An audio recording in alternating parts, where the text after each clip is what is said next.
Hi hello ನಮಸ್ಕಾರ. ಏನು ಗುರು ಸಮಾಚಾರ? MI ವರ್ಸಸ್ RCB ನಿನ್ನೆ ನಡೆದಂತಹ ಪಂದ್ಯದಲ್ಲಿ ಈ ಉತ್ತಮವಾದ ಬ್ಯಾಟಿಂಗ್ ನೋಡಿದ್ವಿ RCB ಕಡೆಯಿಂದ. ಅದೇ ರೀತಿ ಉತ್ತಮವಾದ ಬೌಲಿಂಗ್ ಕೂಡ ನೋಡಿದ್ವಿ RCB ಕಡೆಯಿಂದ.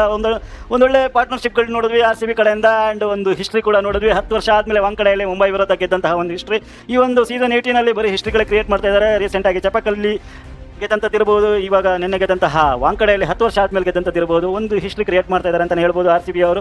ಸೊ ಬನ್ನಿ, ನಿನ್ನೆ ಮ್ಯಾಚಲ್ಲಿ ಏನೇನಾಯಿತು, ಯಾರು ಟಾಸ್ ಗೆದ್ದು ಯಾರು ಬ್ಯಾಟಿಂಗ್ ಹೋದರು, ಬೌಲಿಂಗಲ್ಲಿ ಏನೇನಾಯಿತು, ಆ್ಯಂಡ್ ಚೇಸ್ ಮಾಡಿದಂತಹ ತಂಡ ಎಷ್ಟು ಹೊಡೆದ್ರು ಅಂತ ತಿಳ್ಕೊಳ್ಳೋಣ ಬನ್ನಿ. ಅದಕ್ಕಿಂತ ಮುಂಚೆ ಈ ಚಾನಲ್ ಯಾರಾದರೂ ಸಬ್ಸ್ಕ್ರೈಬ್ ಮಾಡಿಲ್ಲ ಅಂದರೆ ಸಬ್ಸ್ಕ್ರೈಬ್ ಮಾಡಿ, ರಿಯಾಕ್ಟ್ ವಿತ್ ಸಂದೇಶ ಜೊತೆಗೂಡಿ ಅಂತ ಹೇಳ್ತಾ ಬನ್ನಿ. ಮುಂಬೈ ತಂಡ ಟಾಸ್ ಗೆಲ್ಲುತ್ತೆ, RCBನ ಬ್ಯಾಟಿಂಗ್ ಕಳಿಸುತ್ತೆ.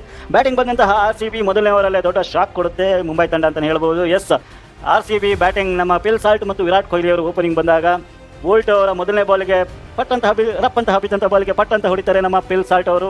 ಬಾಲ್ ಸೀದಾ 4 ಗೆರೆಗೆ, ಅಂದರೆ 4 ರನ್ ಬರುತ್ತೆ. ಮೊದಲನೇ ಬಾಲಲ್ಲೇ 4 ರನ್. ಸೊ ಎರಡನೇ ಬಾಲಲ್ಲಿ ಪಟ್ಟಂತ ಹಬ್ಬಿದಂಥ ಬಾಲ್ ಸೀದಾ ಸಾಲ್ಟ್ ಅವರ ವಿಕೆಟ್ ಮೇಲೆ ಹೋಗಿ ವಿಕೆಟ್ ಬೋಲ್ಡ್ ಆಗುತ್ತೆ. ಬೋಲ್ಟ್ ಓವರಲ್ಲಿ ಮೊದಲನೇ ವಿಕೆಟ್ ಬೀಳುತ್ತೆ. ಆ್ಯಂಡ್ ಸಾಲ್ಟ್ ಅವ್ರನ್ನ ಡಗೌಟ್ ಕಡೆಗೆ ಕಳಿಸ್ತಾರೆ ಬೋಲ್ಟ್ ಅವರು. ಸೊ RCBಗೆ ಒಂದು ದೊಡ್ಡ ಶಾಕ್ ಅಂತಲೇ ಹೇಳ್ಬೋದು, ಯಾಕಂದರೆ ಪಿಲ್ ಸಾಲ್ಟ್ ಹೊಡಿ ಆಟಗಾರ. ಸೊ ಮೊದಲನೇ ಓವರಲ್ಲಿ ವಿಕೆಟ್ ಹೋದರೆ ಯಾವ ರೀತಿ ಇರುತ್ತೆ ಅಂತ ಅಂದ್ಕೊಳ್ತಾ ಇದ್ವಿ. ಸೊ ಕೊನೆಗೆ ಏನಪ್ಪ ಮುಂದೆ ಅಂತ ಅಂದ್ಕೊಳ್ತಾ ಇರಬೇಕಾದ್ರೆ ಇಂಪ್ಯಾಕ್ಟ್ ಪ್ಲೇಯರ್ ಬರ್ತಾರೆ, ಪಡಿಕ್ಕಲ್ ಅವರು, ದೇವದತ್ ಪಡಿಕ್ಕಲ್. ಇಂಪ್ಯಾಕ್ಟ್ ಪ್ಲೇಯರ್ ಅಂತ ಏನು ಹೆಸರಿಟ್ಟಿದ್ದಾರೆ ಅದಕ್ಕೆ. ಸೊ ಅರ್ಥಪೂರ್ಣವಾಗಿ ನಿನ್ನೆ ಒಂದು ಆಟದಲ್ಲಿ ಅವರು ತಿಳಿಸ್ಕೊಡ್ತಾರೆ, ಹೌದು ನಾನೊಬ್ಬ ಇಂಪ್ಯಾಕ್ಟ್ ಪ್ಲೇಯರನ್ನು ನಂಬೋದು ನೀವು, ನೆಕ್ಸ್ಟ್ ಮ್ಯಾಚಲ್ಲೂ ಕೂಡ ನನ್ನನ್ನು ಇಂಪ್ಯಾಕ್ಟ್ ಪ್ಲೇಯರ್ ಆಗಿ ಇಟ್ಕೊಳ್ಳಿ ಅಂತ ಹೇಳಿ ಆಡ್ತಾರೆ. ಆ ರೀತಿ ಇತ್ತು ನಿನ್ನೆ ಒಂದು ಆಟ. ಸೊ ನಿನ್ನೆ ಒಂದು ಆಟದಲ್ಲಿ ಇಂಪ್ಯಾಕ್ಟ್ ಪ್ಲೇಯರ್ ಆಗಿ ಬಂದಂತಹ ಪಡಿಕ್ಕಲ್ ಅವರು 22 ಬಾಲ್ಗೆ 37 ರನ್ ಹೊಡಿತಾರೆ. ಅದರಲ್ಲಿ 3 6 2 4 ಗುರು. ಒಂದು ಸೈಡ್ ವಿರಾಟ್ ಕೊಹ್ಲಿ ಅವರು ಪಟ ಅಂತ ಬಾರಿಸ್ತಾ ಇರ್ತಾರೆ, ಇನ್ನೊಂದು ಸೈಡು ನಮ್ಮ ಪಡಿಕ್ಕಲ್ ಅವರು ಬಾರಿಸ್ತಾ ಇರ್ತಾರೆ. ಯಾಕಂದ್ರೆ ಅವರಲ್ಲಿ ಏನು ನಾವು ರನ್ ಮಾಡ್ತೀವಿ ಅದು ತುಂಬ ಇಂಪಾರ್ಟೆಂಟ್ ಆಗಿರುತ್ತೆ. ಹಾಗಾಗಿ ಪವರ್ ಪ್ಲೇಯಲ್ಲಿ ನಾವು ಆಡಲೇಬೇಕಾಗಿತ್ತು. ಸೊ ಒಂದು ಆಟನ ಪಡಿಕ್ಕಲ್ ಮತ್ತು ವಿರಾಟ್ ಕೊಹ್ಲಿ ಅವರು ಮಸ್ತಾಗಿ ಯುಟಿಲೈಸ್ ಮಾಡ್ಕೊಳ್ತಾ ಇದ್ರು. ಅವರ ಬ್ಯಾಟಿಂದ ಒಂದು ಉತ್ತಮ ರನ್ಗಳು ಬರ್ತಾ ಇತ್ತು, 6 ರನ್ಗಳು ಬರ್ತಾ ಇದ್ದರಿಂದ. ಸೊ ಒಂದಷ್ಟು ಖುಷಿಯಾಗಿತ್ತು. ಮೊದಲನೇ ವಿಕೆಟ್ ಹೋಗಿದ್ದು ನಮಗೆ ಆ ಫೀಲ್ ಆಗ್ತಾ ಇರಲಿಲ್ಲ, ಮೊದಲನೇ ವಿಕೆಟ್ ಹೋಯ್ತು ಅಂತ ಹೇಳಿ ಆ ಫೀಲು ಆಗ್ತಾ ಇರಲಿಲ್ಲ, ಯಾಕಂದರೆ ಇವರಿಬ್ಬರು ಅಷ್ಟು ಚೆನ್ನಾಗಿ ಆಡ್ತಾ ಇದ್ರು. ಸೊ ಪಡಿಕ್ಕಲ್ ಔಟ್ ಆದಮೇಲೆ ಬರೋದು ರಜತ್ ಪಟ್ಟಿದಾರ್ ಅವರು, ಪಟ್ಟಿದಾರ್ ಕ್ಯಾಪ್ಟನ್. ಸೊ ಒಂದು ಚೂರು ಟೆನ್ಷನ್ ಇಲ್ಲ ಗುರು. ಈ ಬಾಲ್ ಬಂದಿದ್ದು ಕ್ಲಾಸ್ ಸಿಕ್ಕಾಗಿ ಬಾರಿಸ್ತಾ ಇದ್ರು ಅಂತಲೇ ಹೇಳ್ಬೋದು. ಎಲ್ಲಿ ಯಾವ ಬಾಲ್ ಯಾವ ಸೈಡಲ್ಲಿ ಬಿದ್ದರೂ ಬಾರಿಸ್ತಾ ಇದ್ರು ನಿನ್ನೆ ರಜತ್ ಪಟ್ಟಿದಾರ್ ಅವರು. ಆ ಒಂದು ಆಟ ನೋಡೋದಕ್ಕೆ ತುಂಬ ಖುಷಿ ಆಗ್ತಾ ಇತ್ತು. ಸೊ ರಜತ್ ಪಟ್ಟಿದಾರ್ ಅವರು ಬ್ಯಾಟಲ್ಲಿ ಬಂದಿದ್ದು 32 ಬಾಲ್ಗೆ 64 ರನ್, ಅದರಲ್ಲಿ 4 6 5 4. ಸೊ ಅದೇ ರೀತಿ ವಿರಾಟ್ ಕೊಹ್ಲಿ ಅವರ ಬ್ಯಾಟಲ್ಲಿ 42 ಬಾಲ್ಗೆ 67 ರನ್ ಬರುತ್ತೆ, ಅದರಲ್ಲಿ 2 6 8 4. ಅದಾದಮೇಲೆ ಲಿವಿಂಗ್ಸ್ಟನ್ ಅವರು ಬರ್ತಾರೆ. ಲಿವಿಂಗ್ಸ್ಟನ್ ಒಂದು ಬ್ಯಾಡ್ ಶಾಟ್ ಅಂತಲೇ ಹೇಳ್ಬೋದು, ಒಬ್ಬ ಎಕ್ಸ್ಪೀರಿಯನ್ಸ್ಡ್ ಪ್ಲೇಯರ್. ಆ ಥರ ಒಂದು ಆಟ ಆಡೋದು ಸರಿಯಲ್ಲ ಅಂತ ಅನಿಸ್ತಾ ಇತ್ತು. It's okay. ಅದಾದಮೇಲೆ ಬರೋದು ನಮ್ಮ ಮಿನಿ ಡೈನಮೆಟ್ ಜಿತೇಶ್ ಶರ್ಮಾ ಅವರು. ಎಂಥ ಒಂದು ಆಟಗಾರರು, 19 ಬಾಲ್ಗೆ 40 ರನ್ನು, 4 6 2 4, 210 ಸ್ಟ್ರೈಕ್ ರೇಟು. ಎಂಥ ಒಂದು ಆಟ, ಕ್ಲಾಸಿಕ್ ಮಿನಿ ಡೈನಮೆಟ್ ಅಂತ ಹೇಳೋದ್ರಲ್ಲಿ ಯಾವುದೇ ಅನುಮಾನ ಇಲ್ಲ. ಆ್ಯಂಡ್ RCB ದಿನೇಶ್ ಕಾರ್ತಿಕ್ ಅವರು ಜಾಗ ತುಂಬ್ತಾ ಇದ್ದಾರೆ ಅಂತ ಹೇಳ್ಬೋದು. ಒಂದು ಸೈಡ್ ಕೀಪಿಂಗ್ ಇರ್ಬೋದು, ಬ್ಯಾಟಿಂಗ್ ಇರ್ಬೋದು. ಸೊ ಒಂದು ಒಳ್ಳೆ ಉತ್ತಮ ಆಟಗಾರ. ಆ್ಯಂಡ್ ಇವರು ಇಂಡಿಯನ್ ಟೀಮಿಗೆ ಸೆಲೆಕ್ಟ್ ಆಗ್ಬೋದು ಅಂತಲೂ ಕೂಡ ಅನ್ನಿಸ್ತಾ ಇದೆ, ಯಾಕಂದರೆ ಒಂದು ಉತ್ತಮ ಆಟ ಇದೆ, ಒಂದು ಪವರ್ಫುಲ್ ಶಾಟ್ಸ್ ಇದೆ ಇವರ ಬ್ಯಾಟಿಂಗಲ್ಲಿ ಅಂತ ಹೇಳ್ಬೋದು. ಸೊ ಅದಾದಮೇಲೆ ಕೊನೆಗೆ RCB ಅವರ ಮೊತ್ತ 20 ಓವರ್ಗೆ 5 ವಿಕೆಟ್ನಷ್ಟಕ್ಕೆ 221 ರನ್ ಹೊಡೆಯುತ್ತೆ ವಾಂಕಡೆ ಸ್ಟೇಡಿಯಮಲ್ಲಿ. ಯಾಕಂದರೆ ವಾಂಕಡೆ ಸ್ಟೇಡಿಯಮ್ಮು ಬ್ಯಾಟಿಂಗ್ ಪಿಚ್ ಆಗಿರುತ್ತೆ, ಅಲ್ಲಿ ಎಷ್ಟು ರನ್ ಹೊಡೆದ್ರು ಒಂಥರ ಕಮ್ಮಿನೇ ಅಂತ ಹೇಳ್ಬೋದು.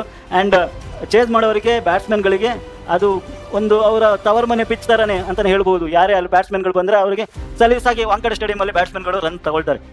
ಸೊ ನಮಗೆ ಕೆಲವೊಂದು ಕಡೆ ಅನ್ನಿಸ್ತಾ ಇತ್ತು 221 ಕಮ್ಮಿ ಆಯಿತಾ ಏನು, ಚೇಸಿಂಗಲ್ಲಿ ಹೊಡೆದ್ಬಿಡ್ತಾರೆ ಅಂತ ಅನ್ನಿಸ್ತಾ ಇತ್ತು. ಬಟ್ ನೋಡೋಣ, ಯಾಕಂದರೆ ನಮ್ಮ ಕಡೆನೂ ಸ್ಟ್ರಾಂಗ್ ಆಗಿ ಬೌಲರ್ಸ್ ಕಡಿದ್ರು, ಅವ್ರು ಯಾವ ರೀತಿ ವಿಕೆಟ್ಗಳನ್ನ ತೆಗಿತಾರೆ, ಯಾವ ರೀತಿ ರನ್ನನ್ನು ತಡೀತಾರೆ ಅನ್ನೋದು ಇತ್ತು. ಸೊ ಬೌಲಿಂಗ್ ಶುರು ಮಾಡಿದಂತಹ RCB ಸ್ಟಾರ್ಟಿಂಗಲ್ಲಿ ಸರಿಯಾಗಿ ಹೊಡೆಸ್ಕೊಳ್ಳುತ್ತೆ. ಒಂದು ಸೈಡು ರೋಹಿತ್ ಶರ್ಮಾ ಪಟ ಅಂತ ಬರೆಸ್ತಾ ಇದ್ದರೆ, ಇನ್ನೊಂದು ಸೈಡು ರಿಕಲ್ಟನ್ನು ಕೂಡ ಬರೆಸ್ತಾ ಇದ್ರು. ರೋಹಿತ್ ಶರ್ಮಾ 9 ಬಾಲ್ಗೆ 17 ರನ್ ಬರೆಸ್ತಾರೆ ಗುರು. ಅದರಲ್ಲಿ 1 6 2 4. ಅದಾದಮೇಲೆ ರೋಹಿತ್ ಶರ್ಮಾ ಅವರು ವಿಕೆಟ್ನ ಯಶ್ ದಹಲ್ ಅವರು ತಗೊಳ್ತಾರೆ. ಸಾಕಾಗಿತ್ತು ಆ ಒಂದು ಬೋಲ್ ಅಂತ ಹೇಳ್ಬೋದು. ಅದಾದಮೇಲೆ ರಿಕಲ್ಟನ್ ಅವರು 10 ಬಾಲ್ಗೆ 17 ರನ್ ಹೊಡಿತಾರೆ. ವಿಲ್ ಜಾಕ್ಸ್ ಬರ್ತಾರೆ, 18 ಬಾಲ್ಗೆ 22 ರನ್ ಹೊಡಿತಾರೆ. ಸೂರ್ಯಕುಮಾರ್ ಯಾದವ್ 26 ಬಾಲ್ಗೆ 28 ರನ್ ಹೊಡಿತಾರೆ, ಅದರಲ್ಲಿ ಒಂದು 5 4. ಏನು ನೆನ್ನೆ ಅವರು ಸೂರ್ಯಕುಮಾರ್ ಯಾದವ್ ಬ್ಯಾಟಿಂದ ರನ್ಗಳೇ ಬರ್ತಾ ಇಲ್ಲ ಗುರು.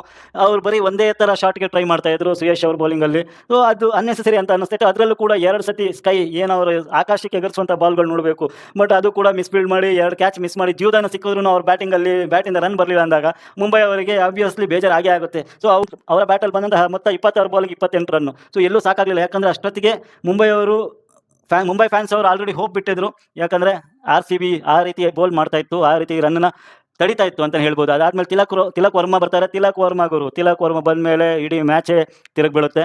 ಸೊ ತಿಲಕ್ ವರ್ಮಾ ಒಂದು ಸೈಡು, ನಮ್ಮ ಹಾರ್ದಿಕ್ ಪಾಂಡ್ಯ ಅವರು ಒಂದು ಸೈಡು ಪಟ ಅಂತ ಬರೆಸ್ತಾ ಇರ್ತಾರೆ ಗುರು. ಹೋಯ್ತು ಮ್ಯಾಚ್, ಕೈಯಿಂದ ಹೋಯ್ತು. ಯಾಕಂದರೆ ಆ ರೀತಿ ಆಡ್ತಾ ಇದ್ರು ಗುರು. ಎಲ್ಲೋ ಇದ್ದಂತಹ ಮ್ಯಾಚ್ನ ಕೊನೆಗೆ 25 ಬಾಲ್ಗೆ 40 ರನ್ 46 ರನ್ ತೊಗೊಂಬಂದಿರ್ತಾರೆ. ಸೊ ಎಂಥ ಒಂದು ಆಟ ನಿನ್ನೆ ತಿಲಕ್ ವರ್ಮಾ ಮತ್ತು ಹಾರ್ದಿಕ್ ಪಾಂಡ್ಯ ಕಡೆಯಿಂದ. ತಿಲಕ್ ವರ್ಮಾ ನನ್ನ ಪ್ರಕಾರ ಅವ್ರನ್ನ ಮೊನ್ನೆ ರಿಟೈರ್ಡ್ ಔಟ್ ಮಾಡಿದ್ದು ಎಲ್ಲೋ ಅವರು ಕೋಪ ಇತ್ತು ಅನಿಸುತ್ತೆ. ಆ ಒಂದು ಕೋಪನ ಈ ಒಂದು ಮ್ಯಾಚಲ್ಲಿ RCB ಮೇಲೆ ತೀರಿಸ್ಕೊಂಡ್ರು. ಅವರ ಓವರಲ್ಲಿ RCB ಅವ್ರಿಗಂತೂ ಧೂಳಿಪಟ ಮಾಡಿಬಿಟ್ಟಿದ್ರು ಅಂತಲೇ ಹೇಳ್ಬೋದು. ಯಾವ ಕಡೆ ಬಾಲ್ ಹಾಕಿದ್ರು 6-4 ಏನು ಒಂದು ಸಿಂಗಲ್ಲು ತಗೊಳ್ತಾ ಇರಲಿಲ್ಲ ಗುರು. ಆ ರೀತಿ ಆಡ್ತಾಯಿದ್ರು. ಇನ್ನೊಂದು ಸೈಡ್ ಹಾರ್ದಿಕ್ ಪಾಂಡ್ಯ ಬರ್ತಾರೆ. ಹಾರ್ದಿಕ್ ಪಾಂಡ್ಯ ಬಂದವರೇ ಪಟ್ ಪಟ್ ಪಟ್ ಪಟ್ 6-4 ಅವ್ರ ಅಣ್ಣನ ಬೌಲಿಂಗು ಕೇರೆ ಮಾಡಲಿಲ್ಲ. ಆ ರೀತಿ ಆಡಿದ್ರು. ಸೊ ಕೊನೆಗೆ ನಮ್ಮ ಬೌಲರ್ಸು ಕೂಡ ಒಂದಷ್ಟು ಪ್ಲ್ಯಾನ್ ಮಾಡಿ ಕ್ಯಾಪ್ಟನ್ ಗುರು ಎಂಥ ಒಂದು ಟೈಮಿಂಗು, ಯಾವ ಟೈಮಲ್ಲಿ ಎಂಥ ಪ್ಲೇಯರ್ನ ಎಂಥ ಬೌಲರ್ನ ಇಳಿಸ್ಬೇಕು ಅಂತ ಹೇಳಿ ಸ್ಪೆಲ್ನ ಚೇಂಜ್ ಮಾಡಿ ಬೌಲರ್ನ ಚೇಂಜ್ ಮಾಡಿ ಹಾಕ್ತಾರೆ. ಭುವನೇಶ್ವರ್ ಕುಮಾರ್ ಓವರ್ ಕೊಟ್ಟಾಗ ತಿಲಕ್ ವರ್ಮಾ ಅವರು ಔಟ್ ಆಗ್ತಾರೆ. ತಿಲಕ್ ವರ್ಮಾ ಆ ಟೈಮಲ್ಲಿ 4 6 4 4 ಹೊಡೆದು 29 ರನ್ನಿಗೆ 56 ರನ್ ಮಾಡಿರ್ತಾರೆ. ಸೊ ಅಂಥ ಒಂದು ಪ್ಲೇಯರ್ನ ಭುವನೇಶ್ವರ್ ಕುಮಾರ್ ಕಟ್ಟಾಕಿ ಕ್ಯಾಚಲ್ಲಿ ಔಟ್ ಮಾಡ್ತಾರೆ. ಸೊ ಅಲ್ಲಿಗೆ RCB ಅವರ ಮುಖದಲ್ಲಿ ಸ್ವಲ್ಪ ನಗು ಶುರುವಾಗುತ್ತೆ. ಹೌದಪ್ಪ, ಇನ್ನು ಮ್ಯಾಚ್ ನಮ್ಮ ಕೈಗೆ ಬರ್ಬೋದೇನೋ ಅಂತೇಳಿ. ಬಟ್ ಆದರೂ ಇನ್ನೊಂದು ಸೈಡಲ್ಲಿ ಹಾರ್ದಿಕ್ ಪಾಂಡ್ಯ ಇರೋದ್ರಿಂದ ಸೊ ಆ ಹೋಪು ಸ್ವಲ್ಪ ಅಲ್ಲಿಗಲ್ಲೇ ಇಟ್ಕೋಬೇಕು ಅಂತ ಅಂದ್ಕೊಳ್ತಾ ಇತ್ತು. ಬಟ್ ಅದನ್ನು ಕೂಡ ಸೊ ಹಾರ್ದಿಕ್ ಪಾಂಡ್ಯ ಅವ್ರನ್ನು ಕೂಡ ಹೇಸಲ್ವುಡ್ ಅವರು ಔಟ್ ಮಾಡಿ ಸೊ ಇನ್ನಷ್ಟು ಖುಷಿ ಕೊಡ್ತಾರೆ ನಮ್ಮ RCB ಫ್ಯಾನ್ಸ್ಗಳಿಗೆ. ಸೊ ಹೇಸಲ್ವುಡ್ ಅವರು ಹಾರ್ದಿಕ್ ಪಾಂಡ್ಯ ಅವ್ರನ್ನ ಔಟ್ ಮಾಡಿದ್ಮೇಲೆ ಆಯಿತು, ಇನ್ನು ಡಿಸೈಡ್ ಮಾಡಿದ್ವಿ ಪಕ್ಕ ಇನ್ನು RCB ಇದೆ ಮ್ಯಾಚು ಅಂತ ಹೇಳಿ. ಬಟ್ ಏನೇ ಆಗಲಿ ಅಲ್ಲಿ ನಮಂದೀರ್ ಅಂತ ಒಬ್ಬ ಆಟಗಾರ ಇದ್ದರು ಆ್ಯಂಡ್ ಸ್ಯಾಂಟ್ನರ್ ಅನ್ನುವಂಥ ಆಟಗಾರ ಇದ್ದರು. ಅವರೆಲ್ಲಾದರೂ ಬಾರಿಸ್ಬಿಟ್ರೆ ಅಂತ ಅನ್ನಿಸ್ತಾ ಇತ್ತು. ಸೊ ಕೊನೆಯ ಓವರಿಗೆ 6 ಬಾಲಿಗೆ 19 ರನ್ ಬೇಕಿತ್ತು. ನಮಂದೀರ್ ಒಂದು ಕಡೆ, ಸ್ಯಾಂಟ್ನರ್ ಒಂದು ಕಡೆ. ಸೊ ಕೊನೆಯ 6 ಬಾಲಿಗೆ 19 ರನ್ಗೆ ಕೃಣಾಲ್ ಪಾಂಡ್ಯ ಅವರು ಓವರ್ ಮಾಡೋಕ್ಕೆ ಬರ್ತಾರೆ. ಸೊ ಆ ಓವರಲ್ಲಿ 6 ರನ್ ಕೊಟ್ಟು 3 ವಿಕೆಟ್ ತೊಗೊಳ್ತಾರೆ ಕೃಣಾಲ್ ಪಾಂಡ್ಯ ಅವರು. ಒಂದು ಉತ್ತಮ ಸ್ಪೆಲ್ ಅಂತಲೇ ಹೇಳ್ಬೋದು. ಯಾಕಂದರೆ ಅದಕ್ಕೆ ಹಿಂದಿನ ಓವರ್ಗಳಲ್ಲಿ ಹಾರ್ದಿಕ್ ಪಾಂಡ್ಯ ಅವರು ಸಾಕಾಗಿ ಬಾರಿಸಿರ್ತಾರೆ ಕೃಣಾಲ್ ಪಾಂಡ್ಯ ಅವರಿಗೆ. ಸೊ ಹಾಗಾಗಿ ಲಾಸ್ಟ್ ಓವರ್ ಯಾವ ರೀತಿ ಇರುತ್ತೆ ಗುರು, ಡೆತ್ ಓವರಲ್ಲಿ ನಮ್ಮ 4 ಓವರ್ಗಳು ಏನಿತ್ತು ಮಸ್ತಾಗಿತ್ತು. ಭುವನೇಶ್ವರ್ ಕುಮಾರ್, ಯಶ್ ದಯಾಳ್, ಹೇಸಲ್ವುಡ್, ಕೃಣಾಲ್ ಪಾಂಡ್ಯ ಕ್ಲಾಸಿಕ್ಕಾಗಿ ಆಟ ಆಡೋದು. ಕೊನೆಗೆ ಮುಂಬೈ ಅವರು ಹೊಡೆದಿರೋದು 209 ರನ್ನು, 9 ವಿಕೆಟ್ 20 ಓವರ್ಗೆ. ಸೊ ಕೊನೆಗೆ ಫೈನಲಿ RCB ಒಂದು ರೆಕಾರ್ಡ್ ಮಾಡುತ್ತೆ. ಏನಪ್ಪ ಅಂತಂದರೆ 10 ವರ್ಷ ಆದಮೇಲೆ ಸೊ ಆ ಒಂದು ವಾಂಖೇಡೆ ಸ್ಟೇಡಿಯಮಲ್ಲಿ ಮುಂಬೈ ವಿರುದ್ಧ ಗೆಲ್ಲುತ್ತೆ.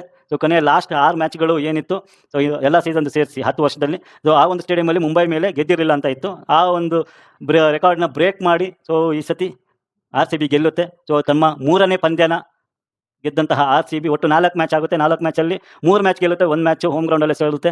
ಆ್ಯಂಡ್ RCB ಗೆದ್ದಂತಹ ಎಲ್ಲ ಪಂದ್ಯಗಳು ಬೇರೆ ಹೋಮ್ ಗ್ರೌಂಡ್ ಆಗಿರುತ್ತೆ. ಸೊ ಹೋಮ್ ಗ್ರೌಂಡಲ್ಲಿ ಆಡಿದಂತಹ ಪಂದ್ಯ RCB ಸೋತಿರುತ್ತೆ. ಸೊ ಒಂಥರ ಉಲ್ಟಾ ಅಂತಲೇ ಹೇಳ್ಬೋದು, ಒಂದು ಅಡ್ವಾಂಟೇಜ್ ಇಲ್ಲ ಅಂತಲೇ ಹೇಳ್ಬೋದು RCB ಅವರಿಗೆ ಹೋಮ್ ಗ್ರೌಂಡದು. ಬಟ್ ಎನಿವೆ ಒಂದು ಉತ್ತಮ ಆಟ ನೋಡಿದ್ವಿ ನಾನು RCB ಕಡೆಯಿಂದ. And classic batting, classic bowling RCB ಕಡೆಯಿಂದ. ಸೊ ಇದೇ ರೀತಿ ಆಡ್ತಾ ಇರಿ ಆ್ಯಂಡ್ ಇನ್ನಷ್ಟು ಮನೋರಂಜನೆ ಕೊಡ್ತಾ ಇರಿ. RCB ಟೇಬಲಲ್ಲಿ ಟಾಪಲ್ಲಿರಲಿ ಅಂತ ಹೇಳ್ತಾ ಬನ್ನಿ ಸಿಗೋಣ ನಮ್ಮ ಮುಂದಿನ ಮ್ಯಾಚ್.